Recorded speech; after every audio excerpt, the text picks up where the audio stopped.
This is Counselcast, part of the Legal Talk Network, and I'm your host, Karin Conroy. When you face a complex case outside your expertise, you bring in a co-counsel for next-level results.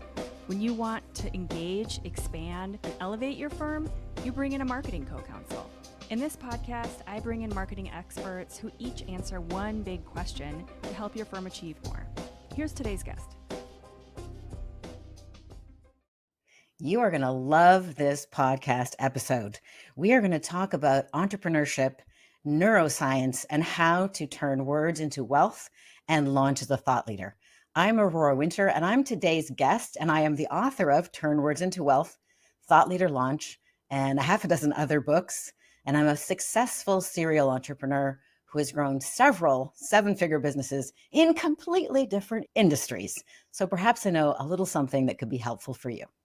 Aurora, that was such an interesting and unique intro. I don't think anyone has started that way. And I just loved that. That was amazing.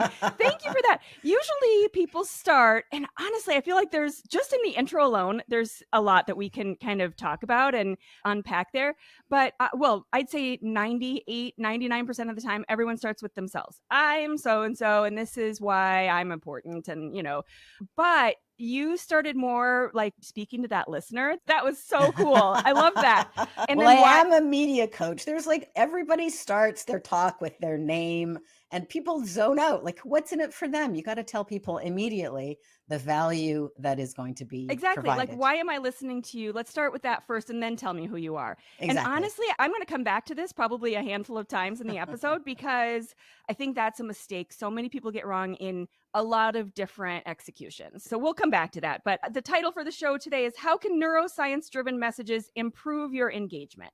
So I was going to put some stuff about your law firm's website engagement in there or something else, but that title is just getting way too long. So we're just going to say engagement in general. First of all, I love neuroscience. I love this topic. I love getting into what's actually happening in the brain when we're using certain words and how can we do it better. But then also, the end goal in mind is engagement of some type, whether we want them to take some action, we want them to just be connected, whatever that means at the moment. So not only what's happening scientifically, but how can we make it better? So thank you so much for being here to start. One thing I'd love to just launch with is very common mistakes. So how neuroscience works, it's very easy. There's three steps to excellent communication. And the more educated you are, the more likely you are to do it wrong. I love this. I love this. So I had an episode with Celeste Headley on, and she did a similar thing, and it was all about how smart lawyers get communication so wrong. And so I feel like, after you're done with this episode, go over there because it's a different conversation. And it wasn't a bash. It was that your brain is overactive and more likely to make a mistake. Please continue. Well, the mistake comes from just not understanding neuroscience. So after you listen to this podcast, you won't make that mistake again. Hopefully. Because you're going to be smart enough to understand what I'm saying. So I'm going to make it really straightforward for you. Most people make the mistake, not just lawyers, but most smart people make the mistake of assuming that the message sent is the message received. And this is totally incorrect. And it's not in alignment with how the brain actually works. When you've gone to university, you're basically trained to give the cerebral cortex or give the full intellectual fancy-dancy delivery. Well, if you're a litigation attorney, you probably know that doesn't work. But in any case, in most communication, it doesn't work. Because an easy metaphor to remember and understand this is if you send somebody you don't know an email with no subject line, but an Excel spreadsheet attached, which might have, a virus, are they going to open it? No, they're not going to open it. And that's what we do when we launch into step 3 of communication before missing step 1 and step 2. So I love that. It's easy to remember, right? Yeah. Well, exactly. And I was just going to add that I was walking through the Target parking lot with my daughter, who's 12, and this lady comes up and she's trying to hand me a business card. And she saw me with my daughter and she said, I do these great parties or events, or I don't remember exactly how she phrased it. And I was just like, no, thanks. And my daughter knows that we love to throw a great birthday party. But I said, she may be the best person around to throw parties, and she may have exactly what I'm looking for, but I am not receiving her message this way in the middle of a Target parking lot where I just got out of my car and I'm like, did I lock my car? Is my first thought, because you're approaching me in this really awkward, uncomfortable moment. And it doesn't matter what your message is that you're trying to send to me because it's wrong. Well, it's not aligned with somebody who throws good parties, should have social awareness. So she was out of context, triggering your midbrain, which is the alert to social cues and status and appropriateness of exchange. So she was out of harmony there, which actually was completely out of alignment with being a good party thrower. But that's the second step. The first step is to appeal to the croc brain. And the croc brain is the most ancient part of our brain. It's the ancient reptilian brain. And it simply wants to know very quickly, should I run away? Is this something tasty? Is this something I'm going to have a nice snack, or something sexy, or something interesting, or something a little bit dangerous that I need to pay attention to, but not so dangerous that I need to shut down and go into fight, flight, or freeze? So it's all right to be a little bit like 5 mistakes or 3 mistakes people make when they're communicating, right? That is triggering a little bit of, oh, I need to pay attention to this. You can also offer a benefit. Thought Leader Launch, the title of the book is appealing to the croc brain. So Thought Leader Launch, the subtitle is 7 Ways to Make 7 Figures with Your $1 Million Message.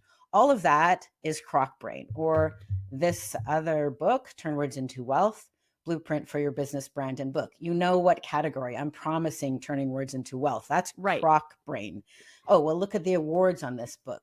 It won the Outstanding Nonfiction Book of the Year award, and it was a winner of a bunch of other awards, actually, as you can see on the back. That is the second step, which is the social brain, the midbrain. In that positive way, the first step is either like fear, flight, or whatever, but in a positive way, it's you're kind of giving them the morsel of a tasty something that's going to appeal to some future desire. So it's the words into wealth, like you're converting, you're wanting to read this book because I want to make more money, or that thought leader idea where that's a goal of theirs. And so you're really appealing to that, like that lizard brain driven kind of future goal thought. Is that right? That's right. Put very intellectually, Karin. So the lawyers will follow. There are more things to pay attention to than a person or any animal could pay attention to. Therefore, we have to have a filter mechanism. Should I pay attention to this? And it used to be a matter of survival, because processing information through your brain takes a lot of fat. It takes a lot of calories. So your survival back in the old days, survival depended upon quickly filtering. Pay attention, don't. Pay attention, don't. So that's all the croc brain is. It's, oh, this is worth paying attention to, or I'm going to run away, or I'm going to ignore it. So you have to pass that first filter. Does that make sense? It does. And then how do those titles of the book accomplish those? It's letting people, this turn words into wealth is a big, bold promise. Yeah. Okay. But then you're also supporting the promise with those kind of validation, the awards, and okay. So Thought Leader Launch, it's a big, bold promise. And then 7 Ways to Make 7 Figures with Your $1 Million Message just expands on it. Both of those, all of the titles are croc brain. The awards are midbrain. So the second filter is social proof. Okay. Or social appropriateness, as you did not experience with that person who approached in you Target. In Target. So social proof is the second filter. And this happens so quickly. It happens far more rapidly than what we're talking about. Social proof is happening right now by me being on your podcast, because you are saying Aurora is somebody worth listening to. And me choosing to show up on your podcast says Karin is somebody worth listening to. So we are exchanging social proof right now. But awards or accomplishments or name dropping falls into this social proof. And this happens very quickly because, again, our survival depended upon not being outcast. So who else thinks this idea is cool? This person is cool. That's why referrals are always great. Or, I've worked with these reviews or big companies. So manage the social proof very quickly. Let me ask a question about that, though, because I feel like this goes wrong a lot of the time.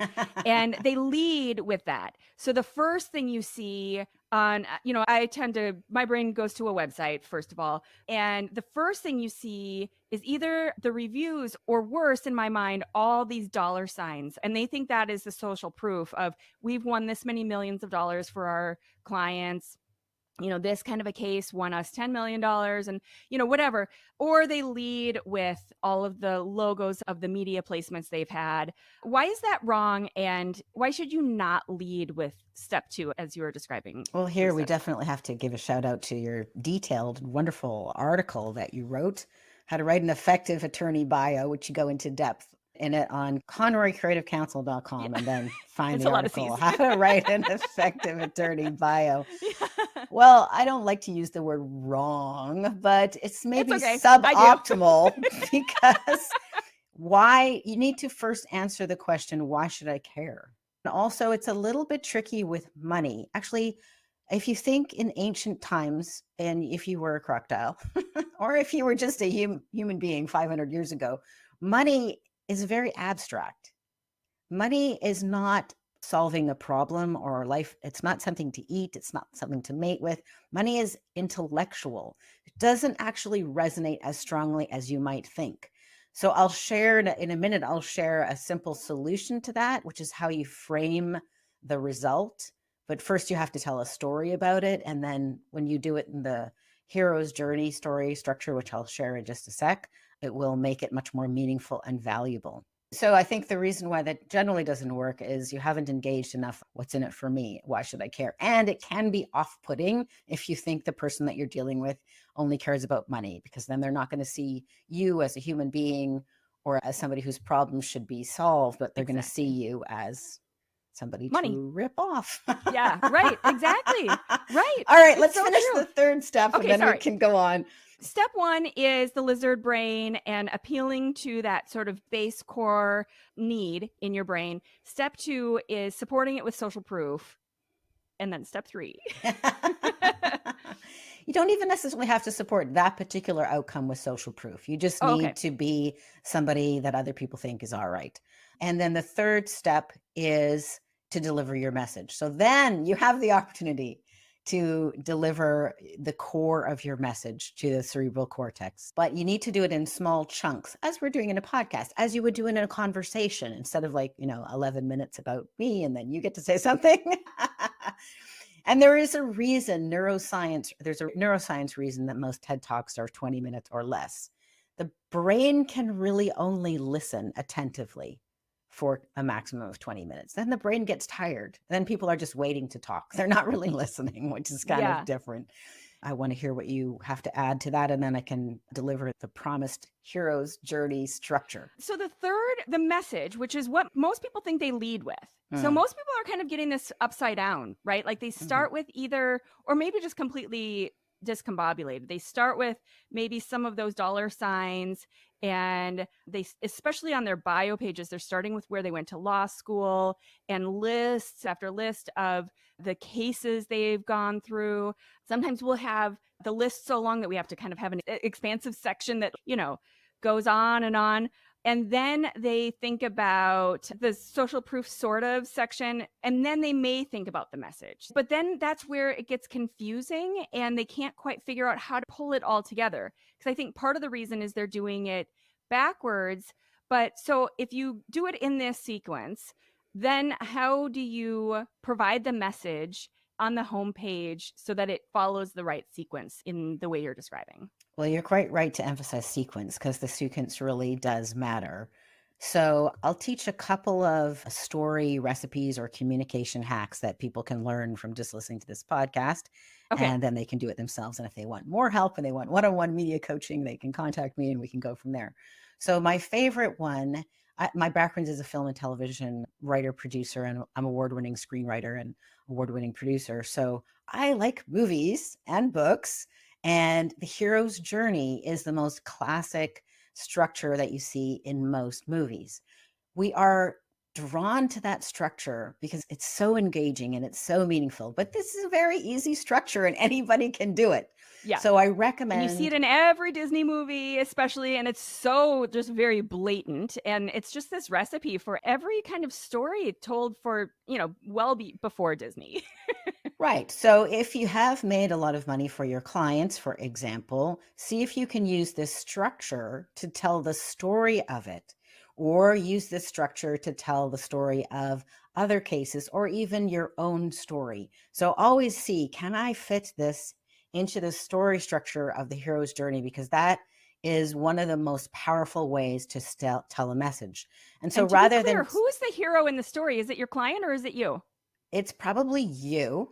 The turning point of the story. Okay, we always start with the end in mind. And if the end in mind is to engage a client or whatever your end in mind is, the turning point of the story is what you're selling. So if you are an attorney and you are selling the ability to deliver results for your clients, then the turning point in the story will be they engaged you and you did your XYZ and the result was amazing. But if you start there, you've left all the drama Yep. Right. in the cutting room floor, so to speak. So don't do that. So the story structure is very simple. And Tony Robbins, when he tells his signature story, he does this. If you start listening for it, you'll hear it everywhere. Everywhere. So yeah. Tony Robbins' story is something along the lines of, I came home one day to my studio apartment that was in Venice Beach that I was sharing with women that I wasn't even in love with because I couldn't pay the rent. And there was eviction notice on the door. I ripped that eviction notice off. I entered, I flicked on the light. Power had been shut off. There's no power because I didn't pay the phone bill. There's nowhere to wash my hands because I didn't have a sink. We only used the bathtub to wash the dishes. And I just got so angry. My life had reached the bottom pit of in a studio apartment with a partner I didn't even love, and I can't even pay the rent or keep the lights on. So I went for a run on the beach. And I just ran and ran so fast because I couldn't stand my life anymore. And then I realized I had to do something differently. And I stumbled upon this idea for neuro-linguistic programming. That is his turning point. And then it summarizes, when I applied neuro-linguistic programming in my life, everything changed. And now I live in a castle. I'm married to the woman of my dreams. I make millions of dollars a year. I consult with presidents, and I'm worth whatever, $8 billion or whatever he's worth. Okay, so that kind of story structure is what you want to consider, while obviously honoring, not violating anybody's confidences. But nonetheless, a lot of these things are public record.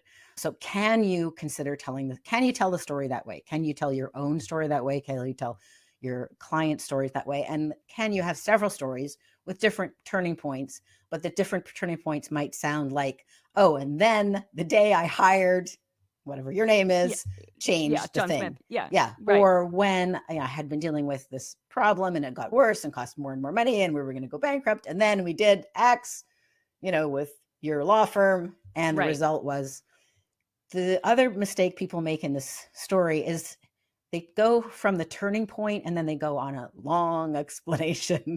You really want to compress it. So it should be like, and when I hired Aurora as a media coach, everything changed because I got a podcast and radio and TV and published my book, and then everything changed, right? So you want to compress it. Right. But I think one of the most important things you were talking about that I don't want to gloss over is to not skip the first part of the story. Everybody wants to skip the pain. Yeah.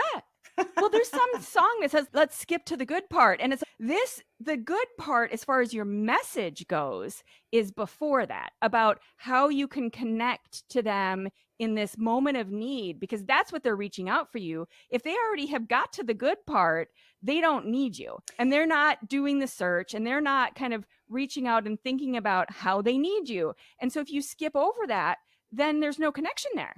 Exactly right. Because the good part is only good in contrast to the bad part.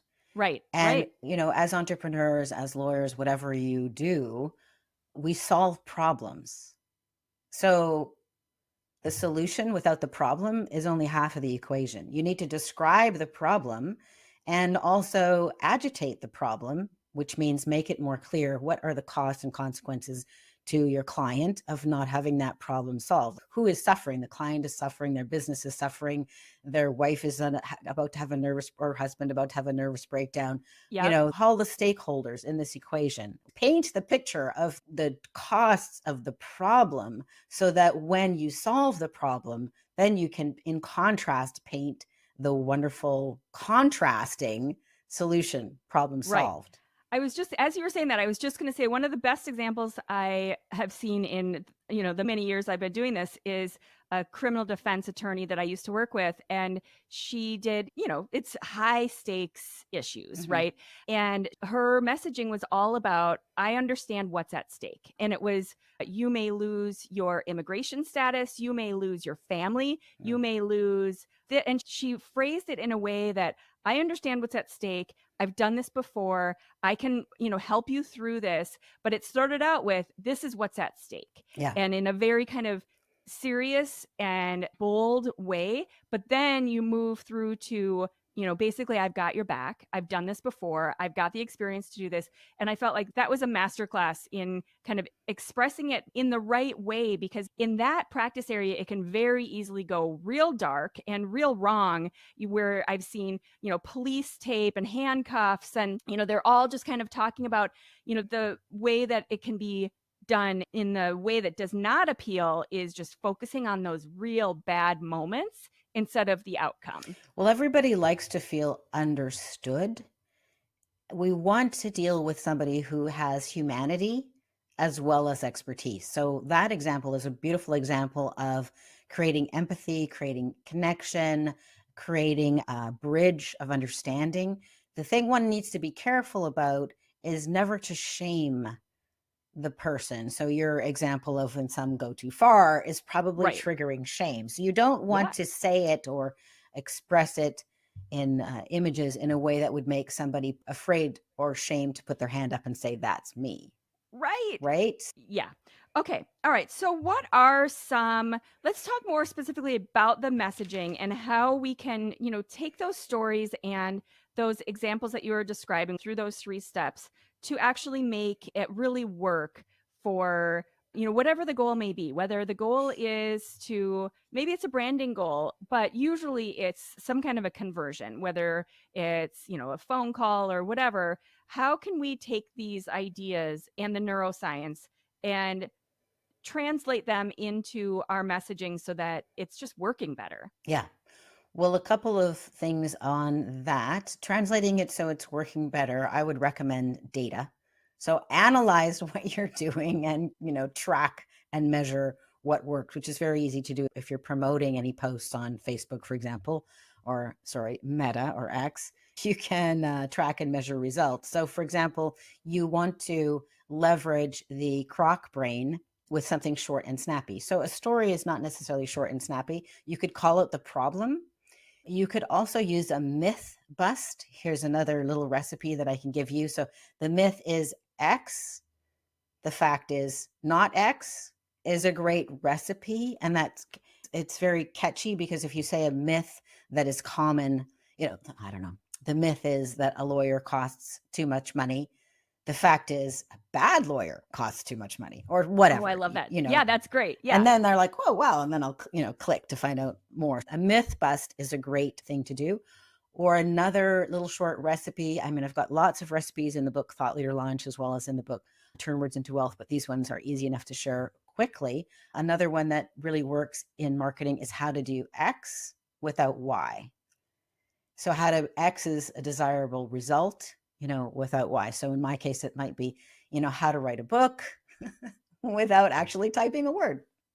Because I interview people and help them create their books. Yeah. Awesome.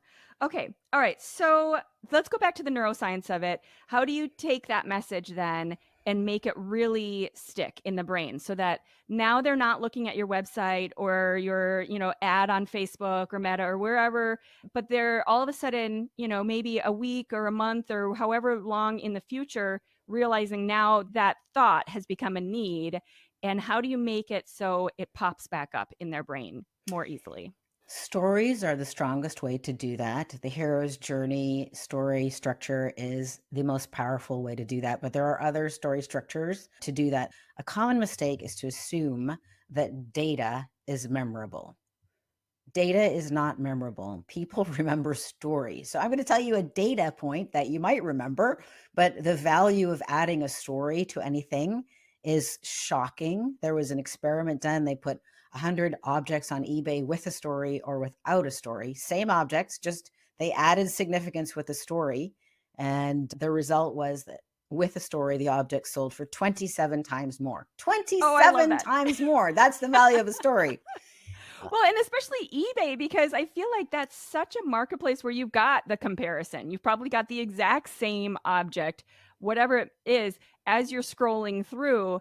And so you can say very like measurably that it was clearly the story. And I don't think people like it. That's not a place that I would think, oh, I really need to draft a story around this, whatever it is I'm selling. I would have thought, I need to give the specs and the details and the link to the source and what the original value was and all of that data that you're talking about. Right. And if I just said to you, a story adds value, that's an abstract point. But when we have a little story, people might remember it this way. So the story simply added significance, for example, pot mitts. So there were pot mitts for sale with or without the story. The story might have been something like, these were my grandmother's pot mitts. I remember, she made me chocolate chip cookies when they were smelled so good when I got home from school. And I have such fond memories of these pot mitts. Now that story adds significance. It's not a pitch. It's not saying we're coming over with the grandma to make the cookies, but it added significance, and it significantly added to the perceived value, to the emotional value of the pot mitts, and it's sold for that way. Oh, they've done 27 times. 27 times. It's in the book, Significant Objects, if you really want more details on that. What this reminds us is whenever we do have a dramatic number, embed it in a story, and it's far more likely to be remembered. I mean, one of the reasons Tony Robbins is so popular is because his story is so memorable. You want a story memorable enough that is so clear that other people repeat it. Yeah. Okay, so that actually queued up exactly what I was thinking about asking next, the people repeating it. So going over towards like reviews and testimonials, where does that go wrong? What are the mistakes some people make in terms of reviews, testimonials, that kind of thing? And then how can that be done in a way that, like you were saying with these stories, that is more memorable and really has more impact? Well, one of the things I liked about your article, How to Write an Effective Attorney Bio, is being abstract. It just doesn't land. So the best or an amazing or dedicated or, these words don't really mean anything. So they need to be embedded in a story. So where reviews are not working hard for you is, oh, he was the best attorney to work with, or she was the best. What does that mean? What does that even mean? Interestingly, like a skeptical review can be very powerful. Like, I was so worried about working with a lawyer. I really thought that was going to just cause all of these problems, and I couldn't afford whatever problem. And then I hired this Bob or Barbara, and I was so blown away by the results. And in fact, it's like a little mini hero's journey. It's a little mini hero's journey. So a skeptical testimonial with a little story in it can be super powerful. The other way to get a great testimonial, and I know that you might have some constraints on that, is to, when somebody says something nice, grab your phone if you're with them and just say, oh, would you mind repeating that? And could I share that? Usually people, when they're on camera, everybody's used to that. They will gush. They will gush for paragraphs. But if you ask somebody to write one for you, they'll clam up and they'll shut down. And so then if you get their permission, you can even say, and do I have your permission to share this while the video is still recording? And they'll say yes. And then you're good to go. And you can just take part of that and type it up and just take the most interesting sentence. And the third way to get a good testimonial is to say, what was one thing that stood out to you from working with me? What was the best thing about attending this event? What was the most surprising thing about this? What was the most valuable thing? So just ask them one thing, and that will help them get to the point. Right. Yeah. And then ChatGPT is your friend. So you can go into ChatGPT, you can put in, some bunch of rambling information about who you are and the client case or whatever you want, and say, spit out 10 reviews. And it'll give you 10 options, and maybe half of them are pretty good, or you need to tweak them a little bit. And then you can email them to your client or whoever would give you a review, maybe a colleague or another attorney, and say, I would love to have a comment from you.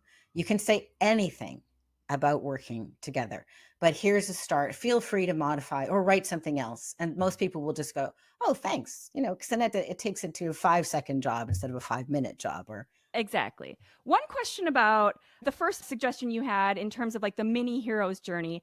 What are your thoughts on saying that we had all these negative experience with other firms or, some other company or whatever, and then landed with this firm? Is that perceived as really negative and kind of being negative towards those other firms? And how does that land? Oh, I wouldn't name the other firm. Sure.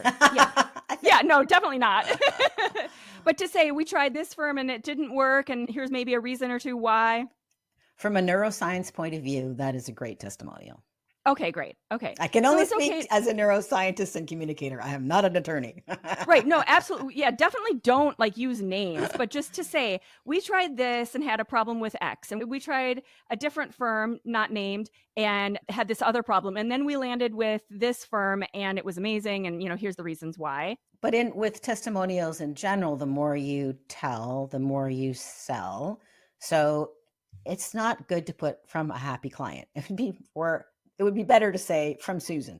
And it'd be even better to say from Susan Jacobson. And it would be even better to say from Susan Jacobson, who was the CEO of blah, blah, blah company. Yeah. Okay. Awesome. Well, it is time for the Thought Leaders Library. Our website has a curated collection of all the top books from our guests that are definitely things you want to check out because there are so many good options in there. These are books that each guest has kind of put some thought into what you should be reading. So what's the book that you believe every lawyer should have on their bookshelf? Well, I want to recommend this book by my client, Michael Stockham, who is a litigation attorney. It's called Confessions of an Accidental Lawyer. I helped him publish and promote this book. It's got almost 3,000 reviews on Amazon. Oh my gosh. It's just taken off. People love this book. He's now working on a series of 9 legal thrillers with the Jake Fox Ties That Blind. This is going to be the first one coming out later this year. But this book is available now on Amazon, Confessions of an Accidental Lawyer. It was inspired by a true story. So it was a lot of fun working with Michael. He's such a talented writer and communicator, and he's a great lawyer as well. So and I just want to point out on the front that you've got all these nice trust indicators with the awards, and it's got a nice cover that's very clear, but then you definitely right in the top corner have some of those trust indicators you were talking about earlier. Exactly. It was a finalist for the American Fiction Award. For example, trust indicators on the back from Literary Titan, Confessions of an Accidental Lawyer by Michael Stockham is exceptionally well written. So that's mid-brain. I think this is a very good read. Confessions of an Accidental Lawyer. Of course, I think people should also read my books, Turn Words into Wealth. Oh, yeah, definitely. We will link to all of those on the show notes and in our library. Aurora, what is one thing that you know that works? Well, I think what really works is to double the amount of time that you are spending thinking about and practicing communication. For example, I've launched multiple successful businesses in different industries, but if I was to track why did the yacht sales company, the film company, the coach training company, and the publishing company all work, the one common denominator was communication.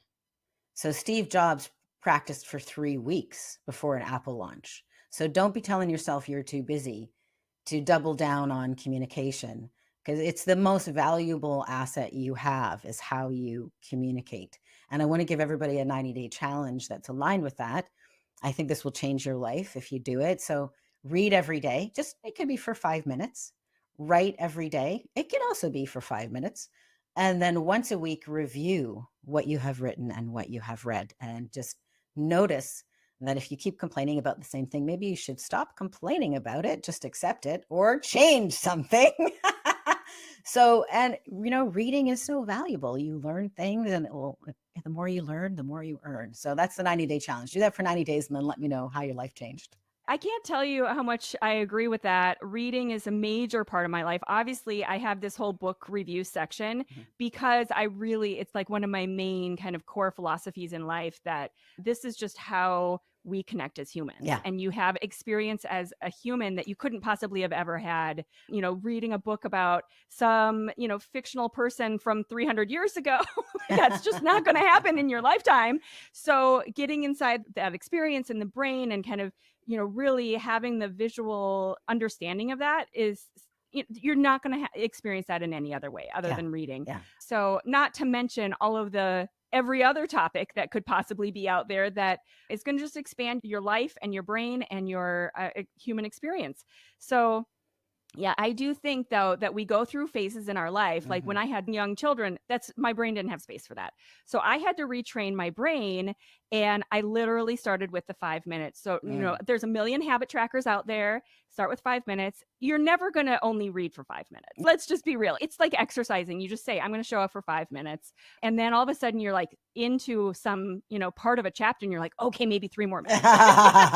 Exactly. And then you're just training your brain, but you start with the 5 minutes a day, 5 or 10, I think I started. And then all of a sudden it's just, you're, off to the races. It becomes a habit. Yeah, which exactly. is the key thing. Exactly right. And then it enriches everything that you do. And books are such a great investment of time, because somebody may have put a decade of their experience into the book. And you can their whole life sometimes. Yeah. I couldn't agree more.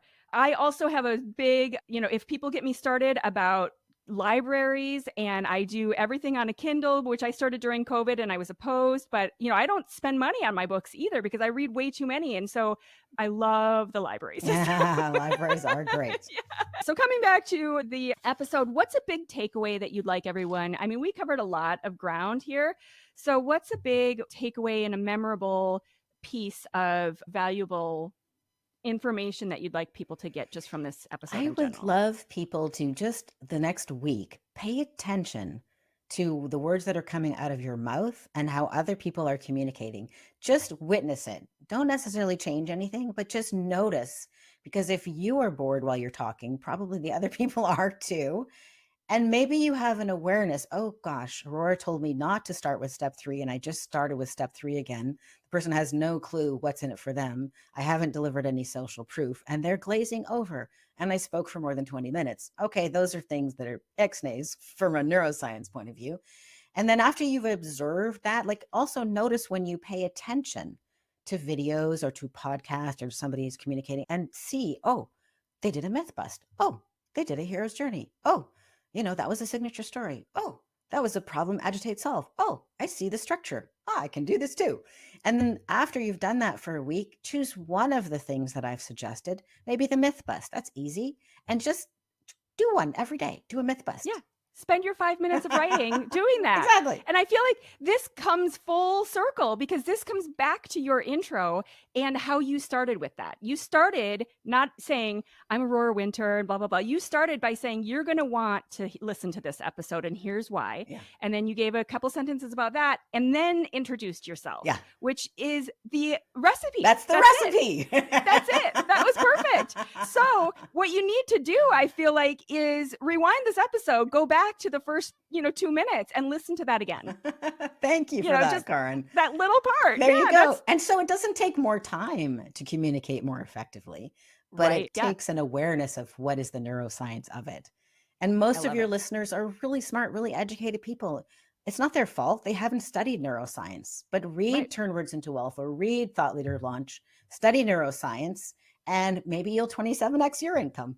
There you go. That's it. There we go. Awesome. Aurora Winter is the founder of Same Page Publishing, but also the author of the books that we'll link to on the show notes. Such a great episode. Thank you so much for being here. That was amazing. Oh, you're so welcome, Karin. It was really fun. Thank you for listening to this episode of the CounselCast podcast. Be sure to visit our website at counsel-cast.com for the resources mentioned on the episode and to give us your feedback. If you enjoyed this episode, I would appreciate if you could rate and review the podcast on Apple and subscribe to your favorite podcast platform. See you on the next one.